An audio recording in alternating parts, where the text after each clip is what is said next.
Hello, my name is Paul Miners and welcome to another one of my productivity training videos.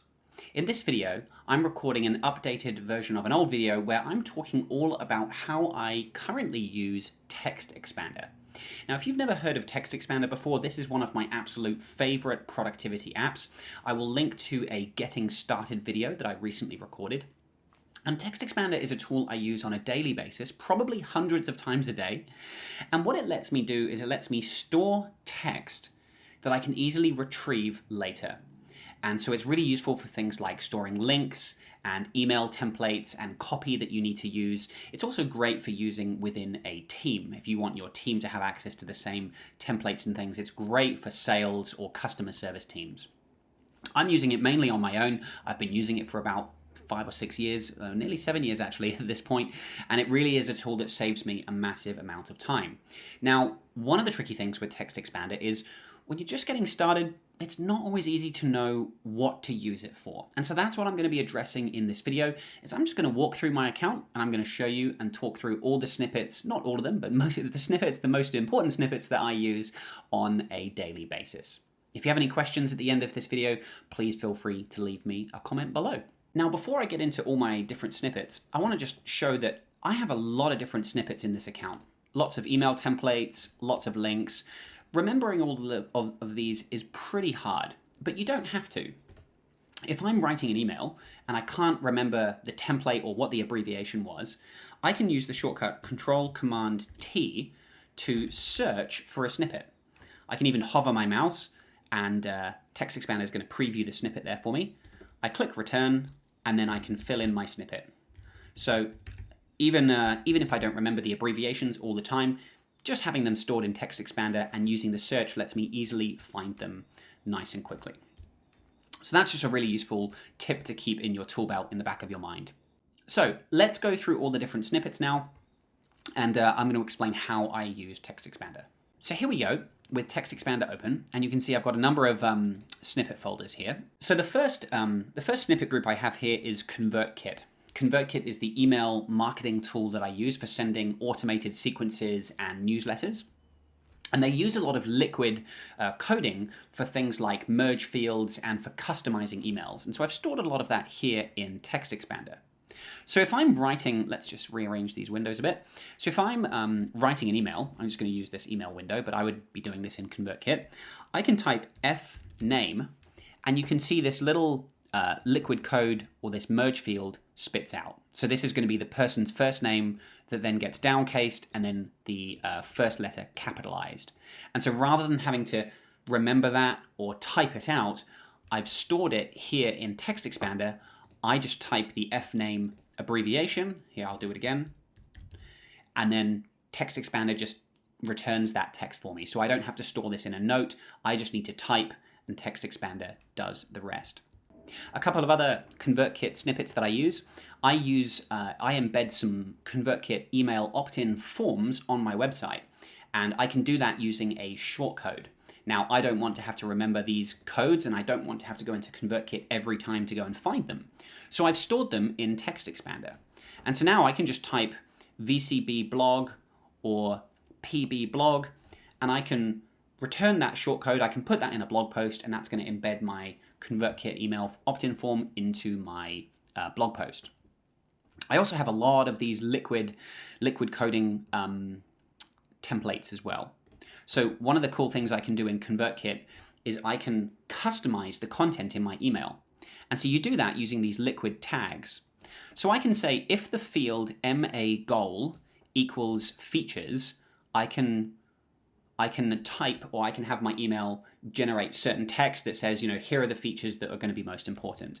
Whereas if the MA goal field is equal to processes, I can have the email populate with this content.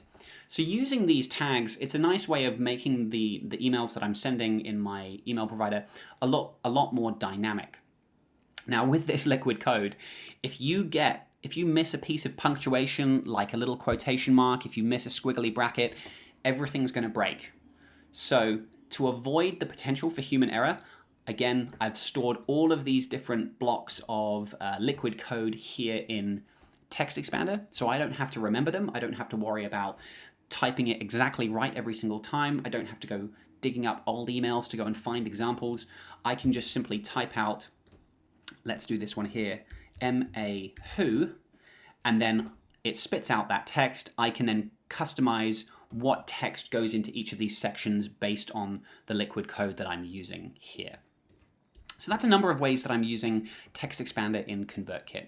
Another way that I'm using TextExpander is for correcting spelling mistakes that I make, which, as you can see, is quite a lot. So sometimes, and I'm sure everyone can relate to this, sometimes my fingers are a little bit too fast and I'm thinking of typing one thing, but my fingers are typing too quickly and I make a mistake. Here's a really good example. With the word thanks, sometimes I just put the S and the K in the wrong place. And I know that that's a mistake I make a lot. Ideally, I would fix that and I would type more accurately, but in the meantime, I can use TextExpander to fix that mistake for me. So if I type thanks, you see what happened there? TextExpander swapped the S and the K around, and it just spits out the correct word, thanks. So I have loads of examples of this. Sometimes with to the, I put the space in the wrong place, so it's tot he instead of to the, so I fix that. Sometimes I put apostrophes in the wrong place. I put the apostrophe at the end of the word, so I can have TextExpander fix those kinds of things for me as well. So this isn't all the mistakes I make, but this is a lot of the common mistakes I make in terms of capitalization, spacing, and TextExpander just fixes those up for me. I don't even notice them anymore. I'll just be typing, I'll misspell something, and TextExpander fixes it for me. You can actually subscribe to a snippet group very similar to this on the TextExpander website. So it will list out very common misspellings that people often type. And so you can subscribe to that if you don't want to have to set up a snippet group all on your own. Next, I have a folder for all of the email templates that I use. And just a little naming convention that I've adopted. If I'm emailing, if it's sort of a client template, if it's an email for emailing a client, I use client dash at the start. So all of these ones that start with client dash are related to client-based emails. So I can just kind of group them all together here. Customers, so they're not clients I'm dealing with one-on-one, but they are customers who have purchased something on my website. I have a bunch of customer-related templates. I have some miscellaneous ones you can see there. And then I have lots of sales-related templates. So this is related to selling and following up with leads. So that's just a simple naming convention I've used to organize my snippets nicely. And so some of the popular ones that I used, I showed this before. I have this intro template, and I've customized this with drop-down menus, so I can have menus for Asana, Pipedrive, and Zapier. I can have optional sentences. So if I type this out, you'll see I can swap that menu, I can change that, I can turn that off, I can turn this one on. And so this is one of the things I really like about TextExpander is a template like this, I can still make it quite customizable and personalize it with people's names and have different drop-downs as well. So that's really useful. Something else I've done is I've also combined multiple email templates into one snippet. So here's an example. I have a bunch of follow-up emails that I send. If I've sent somebody a quote or a proposal, I'm now following up. You can see I've got lots of different follow-up templates in here. So when I'm typing this out, sfup, you can see I've got all these different templates that I can use. So I can say, right, hi, Paul, following up after we recently spoke about my Master Pipedrive program. Or I can jump ahead and go, you know what, I'm going to send a final follow-up, and I can spit that out here. So that's just something I've done to avoid having to have, 5 or 6 different emails as individual snippets. I've actually grouped them into one snippet, and I can then just choose the appropriate one that I need to use. And so this folder here of all the email templates that I use, this is my most common use of TextExpander. This is where I definitely get most bang for buck, is just being very consistent with the wording and the messaging that I use, and it just saves me a lot of time. Next, I have a folder for all of the links that I have to share. I have a lot, as you can see in here, of affiliate links. Again, I've used a naming convention to show all my affiliate links. So if I want to send somebody an affiliate link for something like, let's do Pocketsmith, I can type ;Pocketsmith, and there is my affiliate link. And so again, this is a big time saver because I don't have to go logging into my affiliate platform or opening a note or a document to go and find that link. I've just saved it in TextExpander. We use Calendly heavily in my business as well. So not just me, but the experts on my team. So I've saved my links in here, Ben, Ethan, Holly, Lindsay, myself, Warwick, anyone you can schedule with. I've got everyone's Calendly link in here. And again, I'll highlight this as an example of where you want to think about the naming conventions that you use, or for the abbreviations. So all of my naming conventions for my Calendly links start with semicolon, C for Calendly, E, which is the initial of the person they're booking with, and then the duration of the call. So if I want to schedule somebody with Ben for 30 minutes, I would do semicolon, C for Calendly, B for Ben, 30 minutes. Or if I want to schedule someone with Warwick for an hour, I would do semicolon, C for Calendly, W for Warwick, and then 1 for 1 hour. And so using that sort of pattern for my abbreviations, I actually am able to remember everyone's booking links just by having that naming convention sort of ingrained into my head. And so then, yeah, I can send people links to book with the correct person on my team. So links, I've got affiliate links, I've got Calendly links. I've also got links to some areas of my website as well. If I'm writing an email and I just want to link someone to my Asana consulting page, I type semicolon A con or semicolon P con for Pipedrive. So I can link people to different areas of my site. If I want to link someone to the course area, semicolon MA course, semicolon PPT to link to my, semicolon HTBAVC link to link to my How to Become a Virtual Consultant program. So a lot of the different pages that I have to link people to, I've saved those as TextExpander snippets as well. Oh, actually, one final link that I have to share quite a lot is my Zoom link. If you use Zoom, I've got a meeting room, so I can say semicolon Zoom, and then that's the URL with the password to my public Zoom meeting room. Okay, next we have a folder for random stuff. This is just, as the name suggests, stuff that doesn't fit into any of the other folders.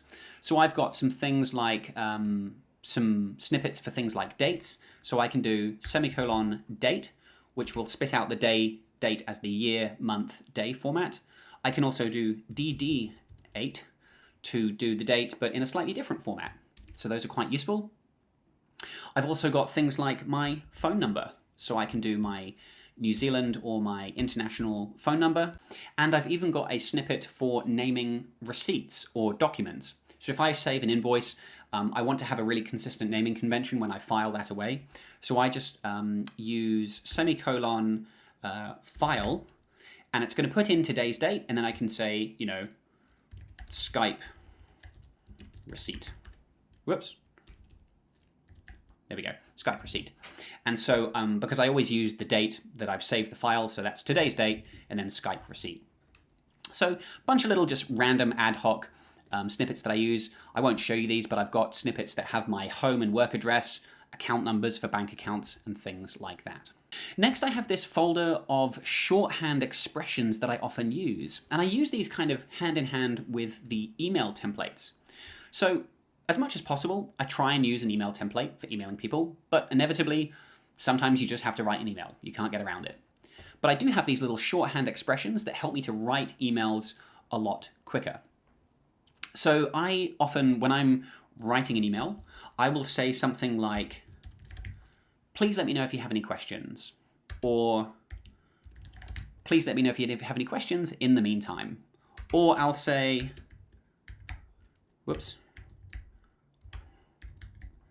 hope you're having a good week, or semicolon, wend, hope you had a good weekend. Just these sort of little filler sentences that I put in at the beginning, at the end. Sometimes I'll say semicolon, tried, I just tried to call. That's just something I say a lot. Instead of having to type that out, I can just use the abbreviation to save myself some unnecessary keystrokes. Sometimes I'll need to just spit out a line, so I can do semicolon, there's a line, I've got, looking forward to chatting. Sometimes I just want to put in some dummy text, so I've got good old lorem ipsum text there as well. So this folder is just a lot of shorthand phrases, things I say things I need to type on a regular basis. These are all just sort of very personal to me, really. Next, I have a folder dedicated to sort of short codes and link tracking on my website. So I've saved actually some hex colors in here. There are certain hex colors that I use for buttons and things on my website. So if I do hex gray, that is the hex color for the gray color that I use on my website. Or if I go hex button, that's the hex color for the blue button that I use on my website a lot. So I don't have to write those down, don't have to remember them. I just use TextExpander to generate the correct hex color for whatever I'm trying to do. Podcast descriptions. When I'm sending a podcast to my VA, I will use this description format. That's actually something I'll do for my YouTube videos as well. If I type semicolon Asana des for description, this is the sort of boilerplate description that goes into my Asana YouTube videos with the necessary links and things. I use some short codes on my website as well. So TJ button is a short code I can use to put a button on my website. So I can link to www.asana.com and I can say, you know, click here. And so by putting that short code in, I can very quickly add a button to my website. I've also got some UTM tracking parameters in here as well. So if I'm sending an email, I would go maybe, let's link to my PPT webpage, and then I want to go UTM email. And then I can put in my,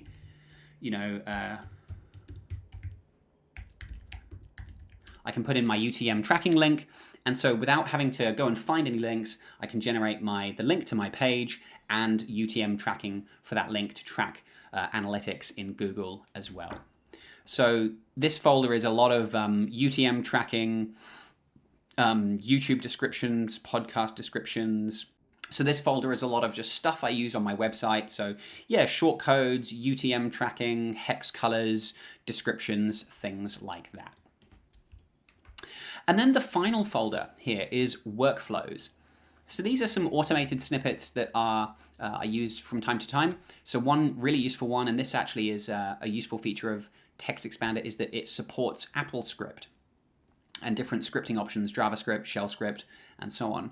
So I can actually, this is one that I downloaded on the TextExpander website. So if I type PPT link, I can grab the link. So I've copied that now, and I'll now delete that because I've copied it to my clipboard. And then if I type bit.ly, there we go. TextExpander has gone to bit.ly. It's used the link from my clipboard and it's generated a short link through bit.ly. And I've actually linked bit.ly to my custom domain here as well. So I can shorten a link using bit.ly using TextExpander without even having to open bit.ly. So that is pretty cool. I've also got things like, if I've got a name in here, let's do Warwick. If I type down here XNM, TextExpander will use AppleScript to look at the recipient's name and generate that here. So that is this AppleScript here, XNM. And so I've actually used that in quite a lot of my email templates. So if I go back to, I've got one called I just joined the call. So what's pretty cool is, let's just grab my Zoom link. So I've copied that. So I put my cursor in the subject line here and I say semicolon joined and then hit return. And then if you watch what happens, TextExpander fills in the subject line. It was able to grab Warwick's name from the recipient here, so I didn't even have to type that in. And then what I really like about TextExpander is it can emulate keystrokes. So it did tab, tab, tab, tab, tab to simulate tab to here, tab to here, tab, tab, tab, and then the rest of the body, the rest of the text went into the body. And so it said, hi, Warwick, again, it grabbed that name from there. That's the XNM snippet.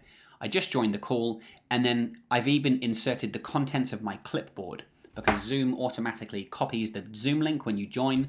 So all I do is I say, I just joined the call, TextExpander figures out their name, tabs to the body, generates the email with the link, and I can hit send. So that's actually a really, really cool one because there's a few little bits of automation happening in there. So that's my X&M. I use that sometimes just when I'm writing an email. I can just go semicolon hi, and then it just types in their name. That's really good if you're emailing someone with a name that's got kind of interesting spelling, or you're nervous about spelling it correctly. Just use TextExpander to fill in their name. And a couple of other sort of specific things that I do as well, linking to easy digital downloads, payments, things like that. So as you can see there, lots of different ways that I'm using TextExpander. I would say the most common uses for me are the email templates and links. These are the ones that I use dozens, if not hundreds of times a day. But a lot of these other ones come in handy as well. If you are still struggling for ideas, you can go to the TextExpander website, and they actually do have a lot of snippet groups that you can subscribe to. So if you want, like, here are brand names that often get misspelled, you can subscribe to that. You can say hello or thanks in different languages, Star Wars quotes, all sorts of random things you can do in here. I'd recommend having a look at that page for some more ideas as well. So I hope this video has been useful. Again, if you have any questions, please feel free to leave me a comment below. Thank you very much for watching, and I'll see you in the next video.